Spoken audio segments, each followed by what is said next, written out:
You certainly do not live up to your reputation, ghost of Sparta. Perseus is probably the first great hero. In the classic myth, Perseus is actually the son of Zeus by this mortal mother, Danae. Because Zeus, again, is not only a player, but he a transformer. He can shapeshift. He can change his shape. So he turns himself into a golden shower, or maybe I should say a shower of gold. And it's the same old scenario. He's there with Danae. Bada boom, bada bang. One of the things that heroes always have to do is they have to go on a quest. With the help of the gods, he manages to kill Medusa and cut her head off without being turned into stone. Just your all-round kind of heroic Greek classic figure, the kind they built statues to. Yeah. No! That door was my only escape!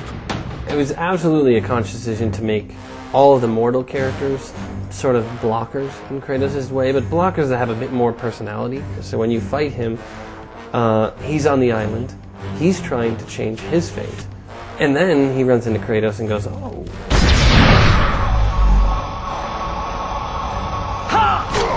I think what's neat is seeing Kratos against these more noble heroes. Because if you even know a little bit about Greek mythology, it's neat to encounter these guys. You know, it's not only is it neat to encounter them, it's neat to kill them.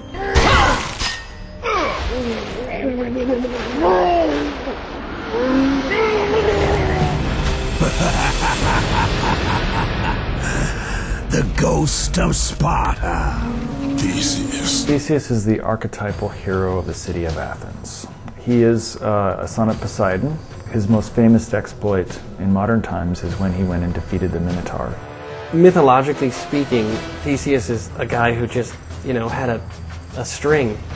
He went into the Minotaur's labyrinth and he figured out a trick so he could find his way out. So he goes in there, slays the Minotaur, saves the Athenians from this horrible burden. Like, hey, you're the best, But it really wasn't like, wow, he did tons of great deeds. It was really that one big thing, that defining moment for him. So I kind of thought it would be interesting to have that he's still this brute, tough warrior, but he's also kind of past his prime. I serve and protect the Sisters of Fate for the glory of Zeus. And it sort of reflected in the style of fight as well, that he's a big talker, but really he just was a guy who had a piece of string.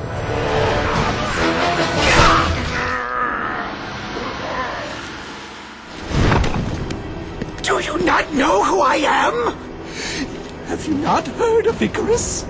Icarus is definitely my favorite character. It's the whole lunatic, kind of crazy, old doctor. You will never make it across. You think you can, but you cannot. It's a really dirty, eccentric old man. That's something that I can really relate with.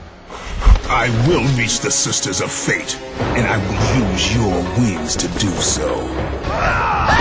So Daedalus and his son are imprisoned on the island of Crete, and they realize that there's no way to leave except by the air. And he builds wings for himself and for his son by taking feathers and wax and basically building himself some wings. And he warned his son Icarus not to fly too near the sun because the wax could melt.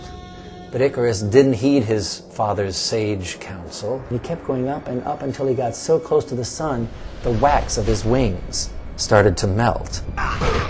The wings were made out of wax and they melted and deteriorated just like we wanted them to in the game. So it was kind of a no-brainer. It fell into the story perfectly, and gameplay-wise, design-wise, they're excellent. The thing that separates heroes from human beings is that they're human, but that they can do superhuman things. They have more fortitude, they have more courage. They have good hearts. They are heroic. Kratos is not heroic. Kratos is driven by rage and anger and resentment. You can be as noble as you want in the God of War universe, but ultimately the animal is going to kill you, and the animal is Kratos.